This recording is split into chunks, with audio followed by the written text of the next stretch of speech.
Welcome to the CrispMetrics. In this video, we will see what is truncate statement in MySQL. Let's see the definition first.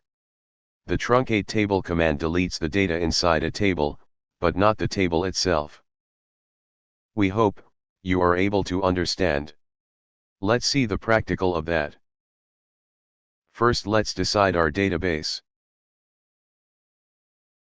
After that, let's see how many tables we have. As you can see, we have two tables, so for this video, we will use second table. Before going ahead, let's see the data in our second table.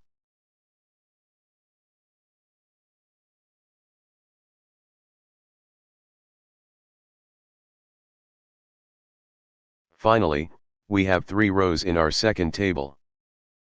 Now to use truncate statement, we have 2 options.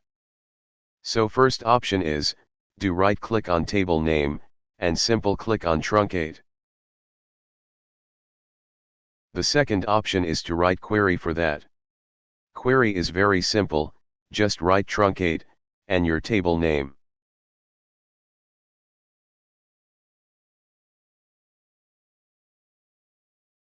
After execution, let's see our data. You will observe that data is removed but table is still present. This is what truncate definition says. This is all about this video. We will see more things in next video. Please like the video and subscribe to the channel.